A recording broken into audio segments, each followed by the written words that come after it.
The brief. Purina has tasked a designer to create deliverables to appeal to customers wishing to provide pets with quality food, including animals with specific health and dietary requirements. They have asked for assistance launching a new gourmet brand, identity, product packaging and advertisement for insertion into a magazine and newspaper. Initial thoughts indicate this task requires a skill set in product packaging, branding and advertisement design. Personal knowledge details that Purina relies on animal imagery and a clever use of typography to appeal to customers. Keywords such as gourmet and diet stand out. Research yielded that since 1894, Purina has the nutritional welfare of animals at the forefront of its research. The company aims to find new ways to implement natural ingredients into its products. Most recently, Purina has utilised natural elements such as omega-3 to combat osteoarthritis and medium-chain triglycerides to combat idiopathic epilepsy. Through this extensive research, it is evident Purina's target audience are those who consider themselves a pet lover, pet owners seeking the best nutritional care for their pets, pet owners with pets with disabilities and/or dietary requirements, and large retail chains with the ability to promote, endorse, and sell Purina products. Brainstorms offer a way to get those initial ideas and questions onto a visual medium.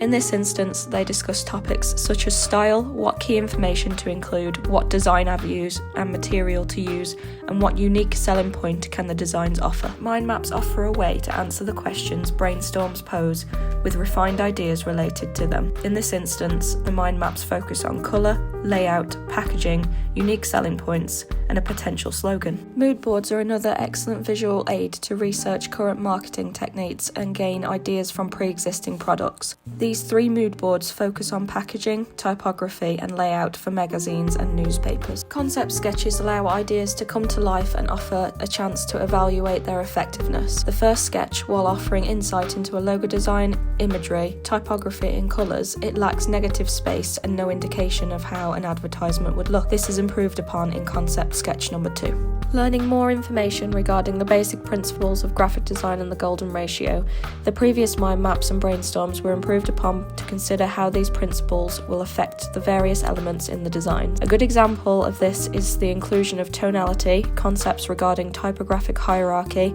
and grid structure. In addition, the mood boards were also improved upon to reflect the newly refined ideas and decisions regarding imagery, typography, scale, layout, etc. Using experimental approaches, the next stage was choosing design movements that could be implemented into the iterative design process. Chosen first was the Swiss style movement, using a mathematical grid structure to create harmony between text and images. Second was postmodernism, a highly controversial movement dedicated to the deconstruction of modernism. This movement is about expression, complexity, decoration, etc., and proved to be an interesting challenge to implement into the deliverables. The preceding mood boards reflect each of the respective ideals held by the Swiss and postmodernist movements. The Swiss style produces extremely clean and concise designs evidenced in the mood boards. On the other hand, the style of postmodernism is more eccentric and colourful. These varying styles offered a way to produce a wide range of concepts. Creating a concept sketch based on the Swiss style offered a clear and concise structure and a way to easily communicate information whilst using a natural hierarchy and grid structure and maintain the brief's request of creating a gourmet feel to its product. The postmodernist movement style proved to be trickier to implement while maintaining the outlines of the brief. It is uncertain whether this style will be able to include all necessary information relating to the product, and because of this, it is the weaker design compared to the Swiss concept. Moving forward, several elements of the Swiss style, such as structure and colour implementation, were used for future concepts, whilst postmodernism did not match the brief requirements. Additional adaptations, such as the logo, were now refined and constructed to add to the designs.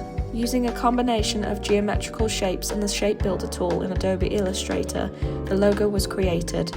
It was then placed in the finalized colors to see which worked best. In addition to the logo, more elements were finalized, such as typography and imagery.